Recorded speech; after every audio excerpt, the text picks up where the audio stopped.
Bonjour à tous, c'est Panenka, j'espère que vous allez bien. Vous l'avez sûrement remarqué, le FC Annecy va retrouver la Ligue 2 après 30 ans, 30 ans sans seconde division. Et donc dans cette vidéo, nous allons faire un gros zoom sur le FC Annecy. Pour commencer, petite remise en contexte avant d'accueillir un invité. Le FC Annecy, c'est donc un club qui a évolué en seconde division de 1988 à 1993, date où le club redescend en national malheureusement il ne va pas survivre et il me semble après une dizaine de journées le club va déposer le bilan et repartir du bas de l'échelle, donc du football amateur dans les divisions régionales. Et donc pendant plusieurs années le club va un petit peu moins faire parler et c'est à partir de 2012-2013 qu'il va entamer une folle remontée en passant de la Régionale 2 où ils évoluaient en 2012-2013 au National donc à l'heure actuelle et donc là à la Ligue 2 où le club vient de monter donc Régionale 2 à Ligue 2 en seulement 9 ans. C'est un petit peu le titre qui fait les gros titres de la presse. Bon du coup on reçoit Alex Muffon, journaliste pigiste, qui va nous parler d'Annecy. Salut Alex. Salut Léo, salut à tous. Pour commencer, première question, sur quoi Annecy s'est appuyé pour remonter de Régional 2 donc à Ligue 2 en seulement 9 ans? Ça a été un combat de longue haleine avec forcément une grosse implication du club qui avait prévu un projet sur le moyen et sur le long terme. Alors cette année, la montée n'était pas forcément l'objectif, c'était d'assurer un maintien beaucoup plus facile que la saison dernière qui avait été très galère. Après, comme tout le monde dit, dès qu'une montée te tend les bras, tu vas pas la refuser. Mais le club en fait a profité d'abord de la chute de l'ETG dont on avait parlé la dernière fois, pour prendre cette place de club numéro 1 en Haute-Savoie et dans la ville d'Annecy. Ils ont récupéré leur stade et forcément après ils ont pu reprendre leur progression avec aussi des arrivées de partenaires qui soutenaient avant l'ETG et qui maintenant se sont rabattus sur Annecy, et ça va aller que en s'améliorant parce que plus le niveau monte, plus les partenaires ont envie d'arriver, donc ça sera aussi prometteur pour le côté Ligue 2. Et avec des joueurs qui ont été formés au cru, des joueurs aussi qui sont arrivés, avec un recrutement qui a été assez intelligent, avec de l'expérience. On parlera peut-être un peu plus tard d'effectifs, mais non, il y a pas mal de paramètres, même si le défaut c'est les infrastructures. Le club c'est bien professionnalisé, c'est bien avancé, ils ont créé une structure professionnelle. Donc non, il y a pas mal de choses qui ont été mises en place pour pouvoir avancer. Donc la montée, elle est un peu miraculeuse dans le sens où c'était pas l'objectif tout de suite, mais c'est pas non plus très surprenant parce que c'est un club qui a de l'envie, c'est un club qui peut avoir des moyens, et donc de la Ligue 2 en Haute-Savoie, c'est pas non plus surprenant. Oui, c'est vrai, surtout que Régional 2, quand même, ils sont repartis d'assez loin. Est-ce que le lointain passé en seconde division, il a pu servir ou pas du tout? C'est juste anecdotique. Ouais, c'est très anecdotique parce que bon, là on est sur de l'histoire très très lointaine. À l'époque, tu vois, c'était de la deuxième division, mais c'était pas du tout le format de Ligue 2 qu'on connaît actuellement. C'était le président actuel, Sébastien Faraglia, qui à l'époque était joueur. Donc voilà, il y a quand même une petite filiation. Il y a des anciens de Annecy qui sont toujours au club. Et voilà, Annecy a vraiment cherché à cultiver et garder son histoire, à garder ce fil rouge-là. Et on sait que c'est important pour un club de cultiver un peu son histoire, de vouloir jouer un petit peu sur ses racines. Donc ça aide de savoir un peu d'où vient le club et jusqu'où il veut aller. Donc non, moi je trouve ça plutôt bien et c'est prometteur pour la suite. J'ai hâte de voir la suite. Tu parlais de plusieurs partenaires locaux, donc Annecy, quelle est la structure? On sait, la semaine dernière par exemple, on savait que donc Evian c'était tenu par Ravi Truchot, donc investisseur. Donc Annecy, comment ça se passe un petit peu le fonctionnement et le financement? Ouais, donc il y a eu la création, il me semble cette année, il y a eu la création très récemment d'une SAS, donc qui permet d'avoir une structure professionnelle pour encadrer un club pro, qui va permettre de dissocier ça de l'association. Souvent, quand un club est encore amateur, il y a juste une association qui le gère. Donc là, on a créé une structure professionnelle pour justement professionnaliser le club. Et dans cette SAS, on a eu des partenaires locaux, des entrepreneurs locaux qui sont rentrés au capital. Donc en fait, j'ai envie de dire, c'est un peu une aventure humaine et commune avec pas mal d'entrepreneurs de Haute-Savoie qui ont décidé de participer à l'aventure. Et ça permet du coup d'avoir voilà, un noyau dur avec un conseil d'administration, avec des gens qui connaissent le territoire, qui connaissent le club. Tout ça est plutôt bien géré, donc il y a vraiment encore cette envie d'avoir une entreprise un peu à taille humaine, voilà, un truc très local qui change quand même énormément de ce dont on avait parlé sur Thonon-Évian, qu'il a un propriétaire, qui est un homme d'affaires franco-américain, qui a plusieurs autres clubs et académies de foot. Donc c'est vraiment deux modèles qui sont très différents. Cette saison, quels ont été les points forts pour passer de jouer le maintien à jouer la montée? Alors forcément, déjà peut-être l'année dernière, il y a eu aussi beaucoup de malchance. Alors on a eu l'année dernière le Covid, il y a eu le fait que Annecy ne pouvait pas jouer une grande partie de la saison dans son stade, dans le parc des sports d'Annecy, qui était à l'époque taxé d'obsolescence. Il y avait une enquête pour savoir si le stade était encore salubre et on pouvait jouer à l'intérieur. Donc Annecy a joué certains matchs pas vraiment à domicile, en tout cas à l'extérieur à quelques kilomètres d'ici, donc ça a rajouté du stress, le Covid comme je le disais, et puis forcément après il peut y avoir des questions de dynamique, et on voit en fait que la première partie de saison d'Annecy l'année dernière a été très galère. Par contre, il y a eu une super deuxième partie de saison qui permet en plus de se maintenir sportivement. Alors le fait que le championnat s'arrête à cause du Covid aurait dans tous les cas maintenu Annecy, mais au-delà de ça, en fait, ils ont pu mathématiquement se maintenir sans compter sur la règle du Covid. Et donc il y a eu une très bonne dynamique en deuxième partie de saison, donc c'était assez prometteur. On a gardé quelques bons joueurs, on a continué aussi à faire un recrutement, un mercato pour progresser. Et cette année, l'envie c'était sûrement de faire mieux. Après, c'était pas compliqué de faire pire, hein, parce que le maintien était quand même difficilement acquis l'année dernière, mais on voulait quelque chose de plus serein cette année. Et après, c'est une question de dynamique. C'est vrai que le championnat national est aussi parfois difficile. Il y a des matchs qui ont été perdus, qui auraient pu être gagnés et inversement. Il y a des fois des détails qui ont fait la différence. Forcément, tu as aussi l'arrivée dans les buts, on avait Florian Escalès, l'arrivée du gardien qui a été quand même rassurante et qui a quand même fait de belles prestations. Là, sur la fin de saison, tu as une très belle performance de Bossetti qui marque quand même beaucoup de buts et qui fait la différence. Donc ça aide aussi d'avoir des attaquants qui plantent. Kérémé qui a été la révélation de la saison, qui a été prêté par Caen aussi. Donc voilà, ne serait-ce que là, je donne que 3 joueurs, mais c'est pas représentatif parce que c'est tout un groupe. L'arrivée de Laurent Guyot aussi à la tête de l'équipe, il est arrivé en provenance de Boulogne alors que Boulogne était en difficulté.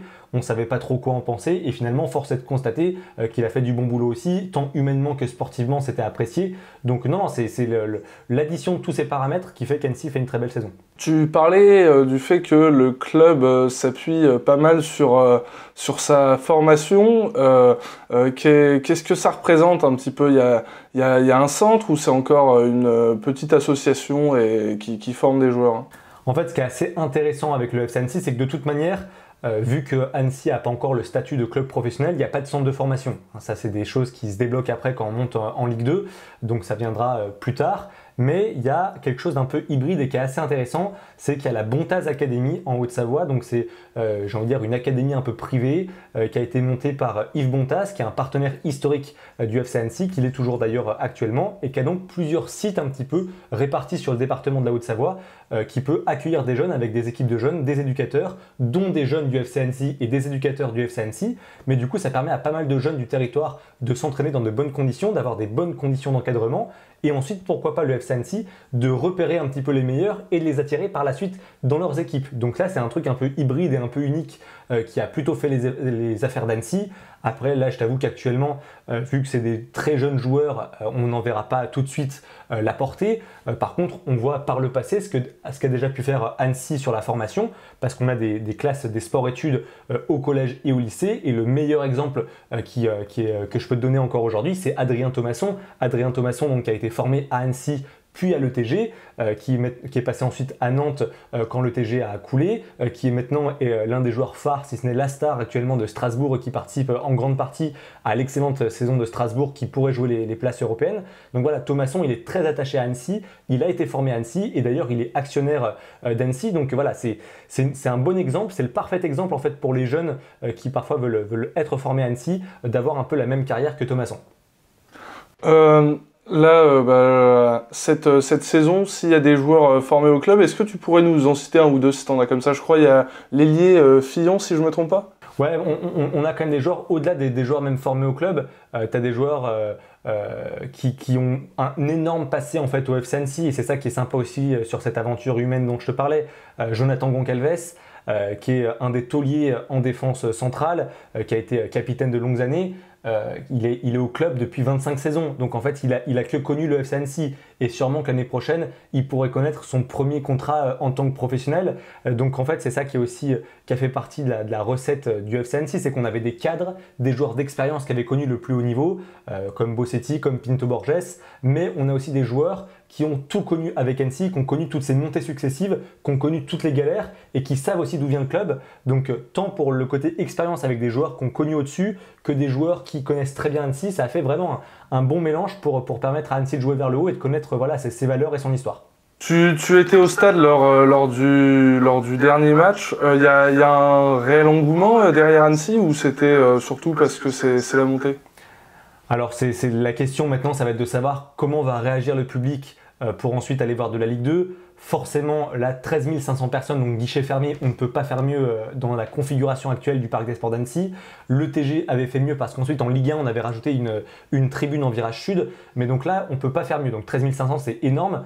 Je m'y attendais pas. On a vraiment retrouvé des soirs de match de folie au Parc des Sports, comme quand à l'époque le TG jouait contre le PSG par exemple, ou des choses comme ça.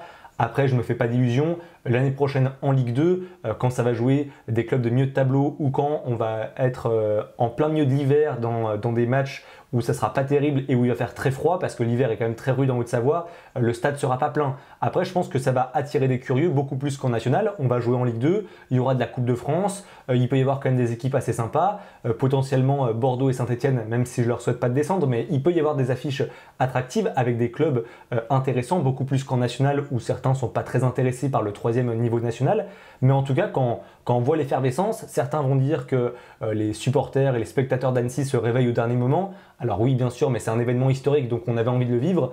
Et en même temps, ça permet de faire découvrir le club, de faire découvrir peut-être le foot de haut niveau et donner envie aux gens de revenir. Donc dans tous les cas, des soirs comme ça, c'est que du positif, et on espère que ça va être prometteur pour la suite. Mais en tout cas, ça montre que Annecy peut être une terre de foot, et en tout cas, les joueurs l'ont bien vu. Petit point au niveau des prolongations. Alors on a Alexandre Fillon, qui est un milieu plutôt défensif, qui a pas mal joué la saison passée, qui devrait normalement prolonger, ou en tout cas se voir offrir une proposition de prolongation. En tout cas, il n'a pas été cité dans les joueurs qui sont laissés libres. Il a joué un petit peu plus de la moitié du temps de jeu la saison passée. Et puis également, on a Jonathan Goncalves, qui est le défenseur central, le taulier, le capitaine de cette équipe, qui est au club depuis des années, et donc qui a 33 ans et devrait sûrement, sans trop de surprise, être prolongé.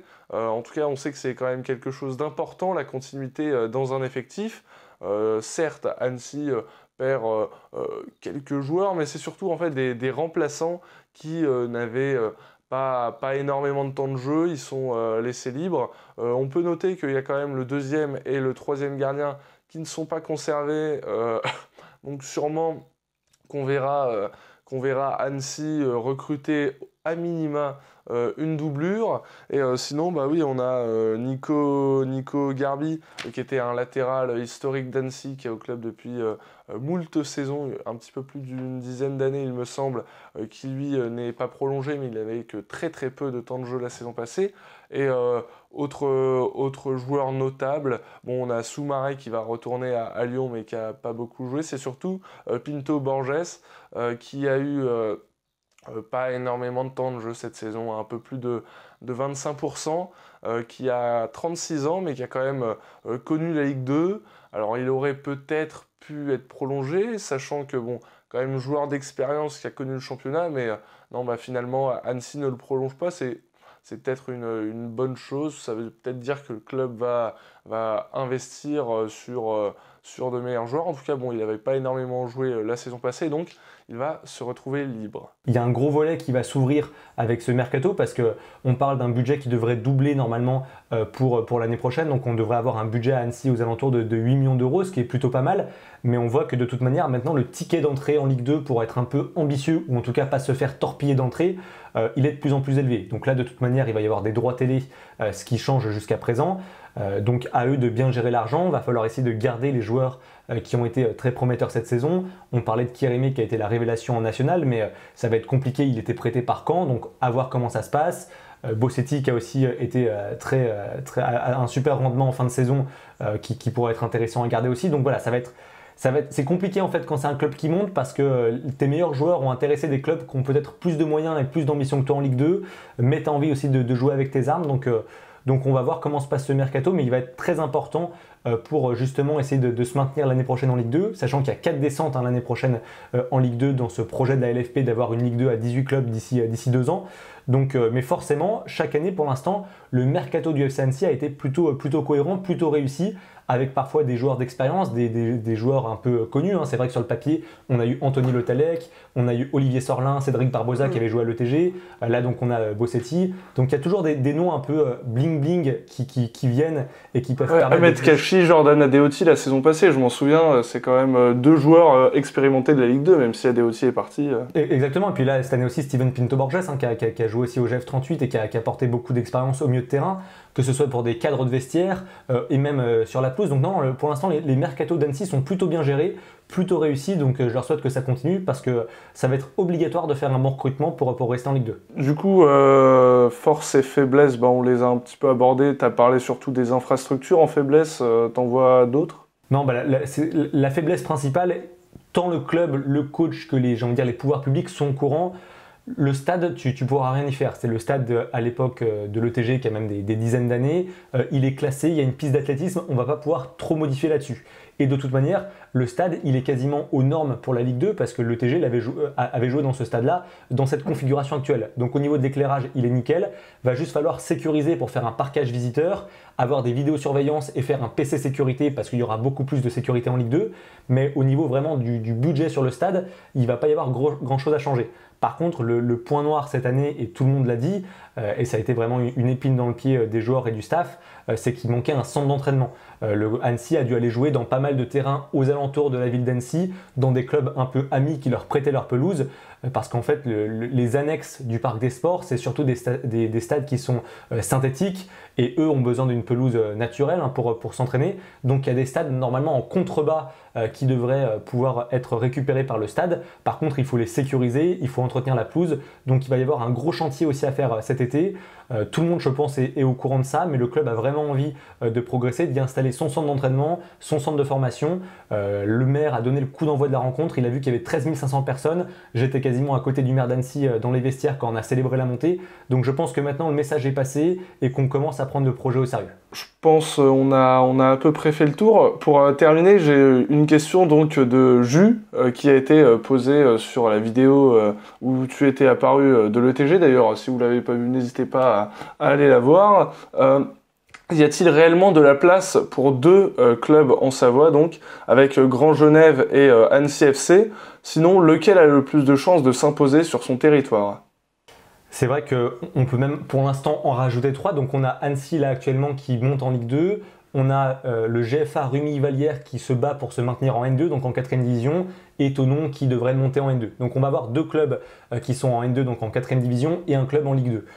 Malgré tout, là pour l'instant, Annecy est clairement la locomotive du département. Ils ont pris de l'avance et je ne les vois pas perdre cette avance. Quand on voit le bassin économique, le bassin de vie et le potentiel de la ville d'Annecy qui est quand même le centre du département, pour moi c'est clair que c'est Annecy qui a ce rôle à jouer, qui a quand même un bon stade, etc.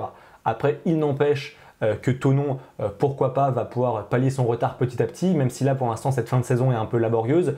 Il y a du budget, il y a un propriétaire qui est un homme d'affaires, il y a un stade qui est en réflexion pour le rénover, donc on peut avoir des beaux outils. Il y a un centre d'entraînement qui est professionnel pour Thonon, donc là aussi ils peuvent être en avance du côté des infrastructures.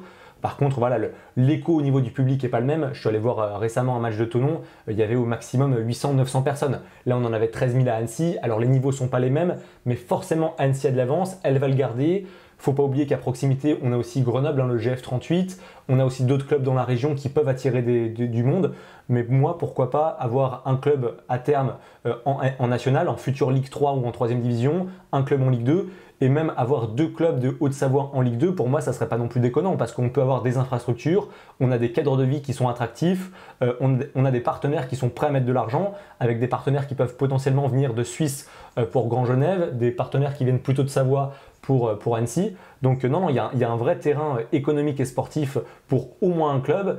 Et s'il n'y a vraiment qu'une seule place, pour moi, pour l'instant, c'est du côté d'Annecy qui a pris de l'avance et je ne les vois pas perdre cette avance. Bah, je pense que ta réponse est plutôt claire, donc tu miserais sur Annecy. Et du coup, tu parlais des supporters, quand même 900, c'est pas mal pour de la N3. Tu penses qu'il y a quand même encore moyen de faire quelque chose avec le TG autour d'un engouement, sachant qu'à l'époque, il profitait du fait qu'Annecy jouait en National 3 ou National 2, il me semble. Tu penses qu'il pourrait quand même redévelopper quelque chose là-dessus? Bah, c'est sûr que on dit que voilà, 800-900 spectateurs pour aller voir Thonon-Évian qui est en 5e division en N3, c'est pas non plus énorme, mais effectivement c'est de la 5e division, donc c'est déjà pas mal. Là le stade c'était un match pour la montée, donc les places étaient gratuites, donc ça explique aussi qu'il y a eu beaucoup de monde. Après c'est compliqué d'avoir beaucoup de fans quand tu joues dans les plus bas niveaux, plus ça va monter, plus ça va attirer du monde. Après, il ne faut pas non plus oublier que ce qui attirait du monde aussi à l'ETG, c'est que ça se jouait à Annecy, qui est le centre du département. D'un point de vue géographique, même d'un point de vue pratique, sur les axes autoroutiers, c'est beaucoup plus pratique. Là, si on est habitant à Annecy et qu'on veut aller voir jouer Thonon-Évian, il y a quasiment 1h30 de voiture sur parfois des nationales. Donc, les gens ne le feront pas. Je pense que les gens venaient à Annecy parce que c'était à Annecy. Il y avait le bus, il y avait le train potentiellement. À Thonon-Évian, c'est beaucoup plus compliqué. Donc ça va beaucoup plus rayonner sur ce bassin de population qui est au nord du département et autour du lac Léman. Pourquoi pas jusqu'à Genève, même si ça fait déjà un petit peu plus loin. Mais pourquoi pas? Non, il y aura forcément une ferveur. Il y a un groupe de supporters qui s'appelle les Tabanais qui s'est créé. Il y a 2 groupes de supporters au FC Annecy. Donc non, les choses progressent du côté des 2 clubs. Donc c'est hyper encourageant de voir comment on a pu déjà remonter la pente 6 ans après la descente de l'ETG. Et en plus, c'est 2 clubs qui sont assez opposés géographiquement, donc c'est également plutôt intéressant. Et du coup, tu parlais d'un 3e club, Rumilly-Vallière. Si tu devrais dire un mot un petit peu sur pareil sur leur avenir, comment vont-ils faire, sur quoi comptent-ils pour se développer ou en tout cas rester au moins en N2 au milieu de ces 2 mastodontes. Je dis mastodontes parce qu'Annecy est en Ligue 2 et il me semble que c'est pas très loin de Rumilly et Évian quand même un certain passé et il y a un investisseur plutôt avec les reins solides qui est derrière. C'est vrai que pour ceux qui connaissent pas vraiment la géographie de la Haute-Savoie, Rumilly est très proche d'Annecy, beaucoup plus proche que Thonon-Évian, donc on a une demi-heure d'Annecy. C'est un club qui est très familial et qui a, je dis pas qu'il n'a pas d'ambition, mais ça n'a rien à voir avec ce qui a été fait par Annecy, ce qui est fait par Évian. On n'a pas du tout les mêmes budgets, mais malgré tout c'est assez intéressant parce que malgré tout là Rumilly l'année dernière était en demi-finale de Coupe de France qui s'est fait sortir par Monaco, donc il y a eu une belle épopée qui a fait parler du club. On a un stade qui est plutôt correct, à 2 reprises. Et l'année dernière et cette année, Rumilly a tapé le FC Annecy en Coupe de France. Donc à 2 reprises, ils ont éliminé le voisin lors d'un derby qui était sympathique. Mais les relations sont hyper bonnes parce qu'en fait, ce qui peut être intéressant pour Rumilly, c'est que souvent les joueurs qui ne sont pas gardés par le FC Annecy, qui n'ont pas le niveau en National, voire en Ligue 2, ils peuvent aller jouer en National 2. On a par exemple Julien Pérez, l'ancien gardien du FC Annecy, qui l'était jusqu'à la saison dernière, qui est maintenant le gardien du GFA Rumilly-Vallière. Donc on a beaucoup de transfuges de joueurs qui n'ont pas de temps de jeu avec Annecy, qui vont jouer à Rumilly. Et quand on est joueur semi-pro, ou en tout cas qui a un bon niveau, jouer en 4e division, c'est déjà hyper honorable. Donc je pense que la carte à jouer pour Rumilly, ça va être ça, ça va être de récupérer pourquoi pas des joueurs qui n'ont peut-être pas le très très haut niveau, mais qui peuvent aller jouer facilement en National 2. Et là, il y a un projet qui est assez intéressant, même si Rumilly est en grande difficulté. On a Stéphane Bernard, qui est l'ancien adjoint de Pascal Duprat à l'ETG et au Stade Malherbe de Caen, qui a repris le club, qui est l'entraîneur principal, et qui a d'ailleurs été prolongé pour la saison prochaine, peu importe si le club redescend en N3. Donc même si au pire le club descend en N3, c'est déjà très bien pour la Haute-Savoie d'avoir des clubs en N3, en N2, en L2. Donc voilà, on a quand même là pour l'instant 3 belles équipes qui font rayonner le département.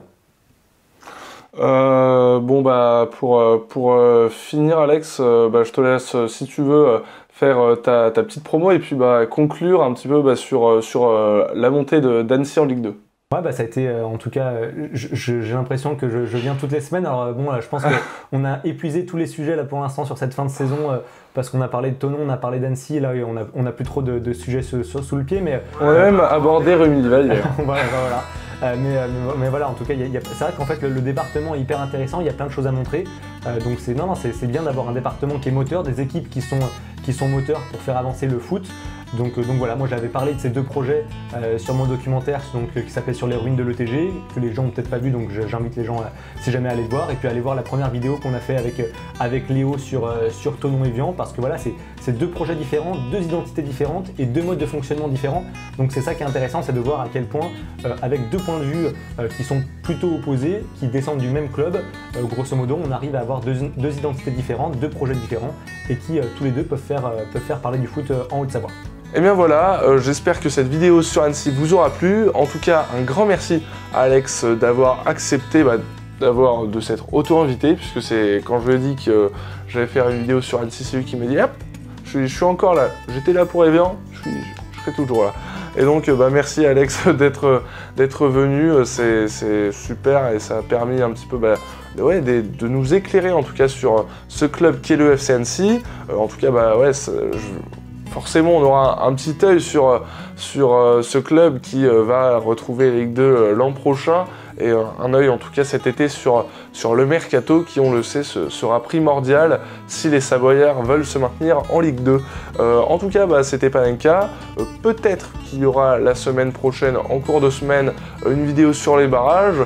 Mais en tout cas, chose que vous pouvez en être sûr, pour les barrages, je ne garantis rien, mais chose où vous savez maintenant, vous commencez à avoir l'habitude.